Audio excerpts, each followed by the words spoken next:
Hey, Bran here, and welcome to Pallets for Dummies. Today I'm going to be teaching you about the different strengths of pallets, since this is something that I see a lot of new players kind of don't have a firm grasp on. We're not getting into the nitty gritty of everything here, we're not getting into each individual tile, how strong they are, we're not going that in depth.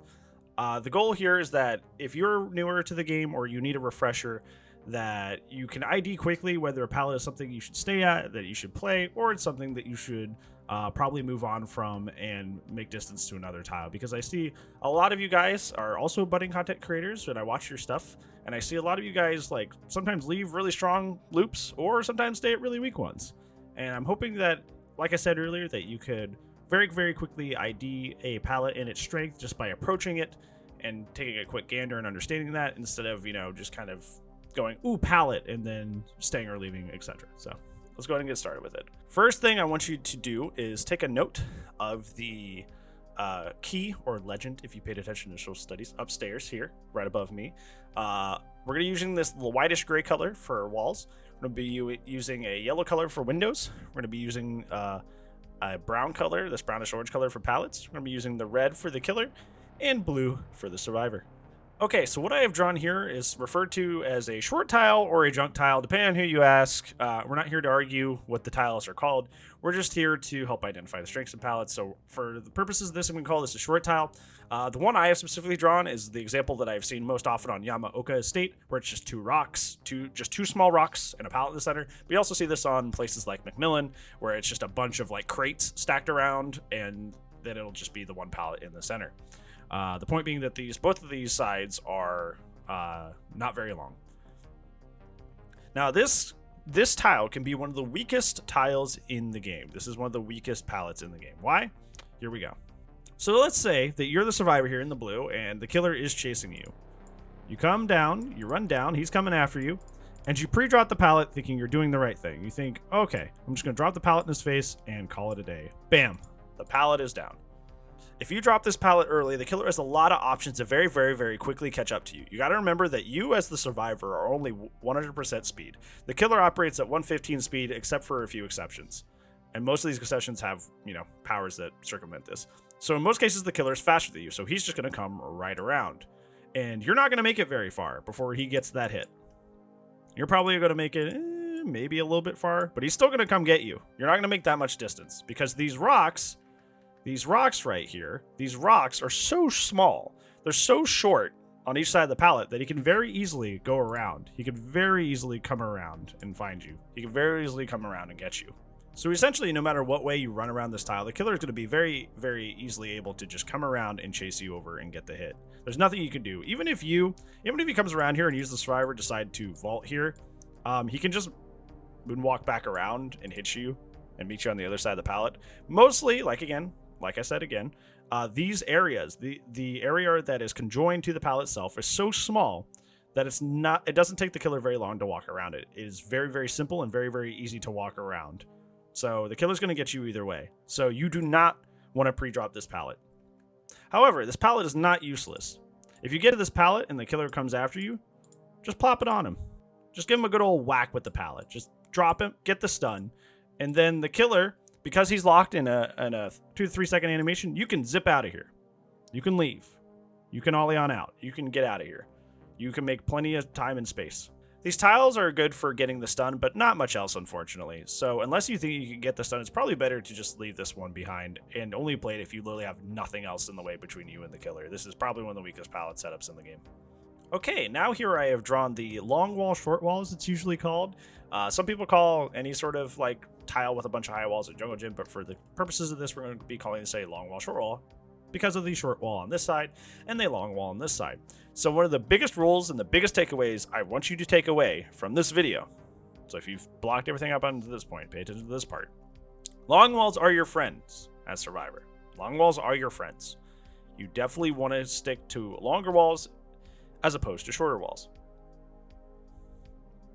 And you're going to see that demonstrated here. Okay, so we have our killer and we have our survivor. Let's say you as the survivor make it to the pallet and you drop it early as the killer is coming towards you. Now, at the last tile, the short tile we were talking about, the killer was able to just mosey on around on the short side. And he can still attempt to do this and mosey around on the short side. But because of this longer side, this side over here, you have this longer side, you're able to just start running this way. So by the time he comes around the short side of the tile, you have made so much distance. By the time he's come around this side, you have made so much distance, and even with the 115 speed bonus that he has over you, it's going to take him a while to catch up. Even if he continues to chase you up and around the loop, he's only going to make it to about here, because you're taking advantage of the long wall side of things. By the time he makes it here, he has to make a choice, because you're at the pallet again. So if you see his red stain start coming this way, like he's going to commit to this way, just vault the pallet. And now he has to go back around. However, if he decides that he's going to come back this way and try to cut you off, just wait. Just hang out. Just wait for him to see what he does. Because if he doesn't come back around, he'll eventually still have to kick this pallet to get to you. So it's kind of a win-win situation for you. Essentially, when this pallet is down, as long as you end up on playing this long wall, as long as you end up playing the long side of the pallet, the killer doesn't really have much of an option. Eventually, he will have to break this pallet. He will have to kick this and get this out of the way to be able to do anything. He won't be able to do anything if you just hug that long wall. However, once he kicks this pallet, this is pretty useless. Like, what do? You just hug this short wall and get hit? Even if you play the long wall, he's gonna catch up to you because of that 115 speed bonus. So unfortunately, once the pallet's gone, the long wall, short wall tile is kind of like, kind of useless. But when the pallet's down, as you saw, the killer doesn't really have a lot in the way of options to really stop you, especially if you continue to play the long wall on this side. You don't want to run this way. You don't want to run around this side, because then he just follows you around and he catches up pretty quickly.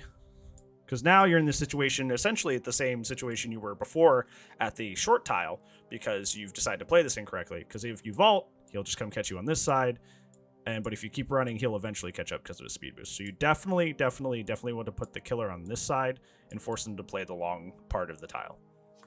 Now we have what we call a long wall jungle gym. Some people call this different names. I call it the long wall jungle gym because it has a long wall with a window, and it has a lot of other stuff that you can work with. Now, you come here as survivor. You come running this way.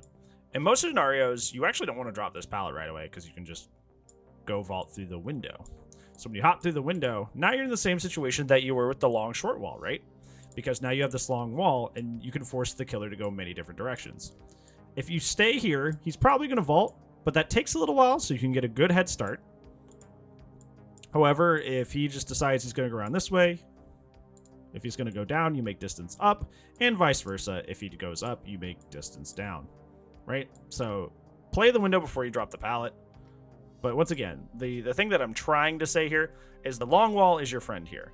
Long walls are your friend as survivor. So let's return to the pallet itself. Come here, you drop the pallet. You drop it early. So now there's a pallet in the way. The killer doesn't really have a lot of options here, because if he decides to come around the right side to cut you off on this side of the wall, you can just go take the window. So even though he's going to make it to right about here, you can still just run and vault the window. However, even if he comes around this side, decides to play it this way, you yourself as the survivor come around this way. And by the time he's here, you've basically essentially just swapped places. So the main takeaway I want you to take away from this is not only do the walls surrounding the tile matter in terms of the strength of the tile, but also the other resources that you have available to you. For this example, in the long wall jungle gym, you have a window attached to a long wall. So even though you look and you see, well, these walls aren't very long, right? The two walls that are adjoining to the tile aren't very long. If he tries to, do what a normal killer would do, which is come around the short end of the wall, you just run and you take the vault. And now there's not only a long wall, but a vault in the way. So he has to figure out what to do here. So not only does the length of the wall on either side matter in terms of a pallet strength, but the resources you have very, very close by, whether that be within the tile, like this long wall jungle gym, or if it's like a connected tile that's right nearby that you can go to and vault. So keep in mind that even if a pallet may appear weak, if it's connected to another tile or it has another resource like a vault or something nearby, it could be even stronger. So it's a safer place to play. Okay, now we come to the infamous shack, which is actually one of the most strong general tiles that spawns on most maps in the game. So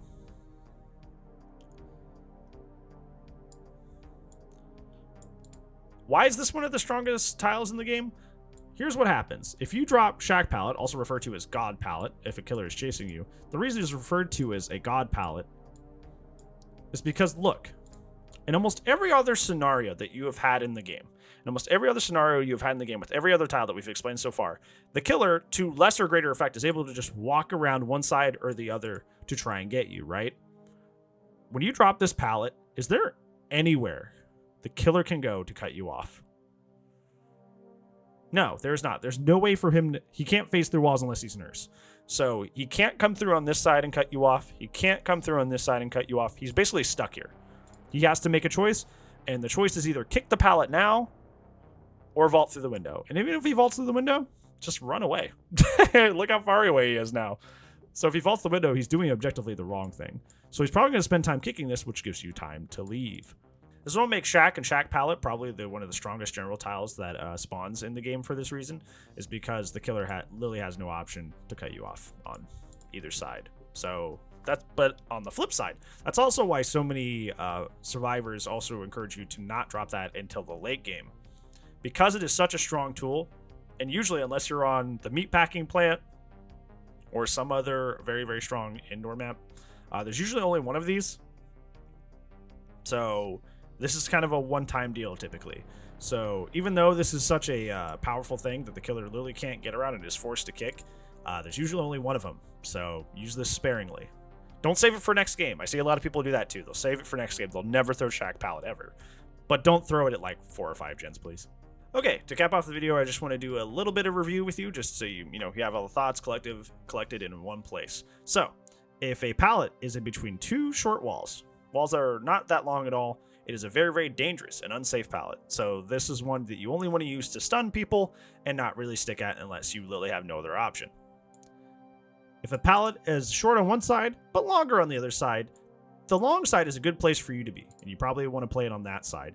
However, when that pallet gets kicked, because of the short side, it's typically just too dangerous to play. If a pallet has any sort of length side, but it has a window attached to it, this makes the tile with the pallet much, much stronger and much, much easier to stay at, even if the pallet gets kicked. Having that window available to you really opens up a lot of possibilities and makes the tile stronger and therefore better to stay at. And the strongest of all is when there's a long wall on both sides. Typically you see this at Shack, but you also see it on other maps like Midwich, where it'll block an entire hallway, or also on the meatpacking plant, where it also will block entire sections of the map.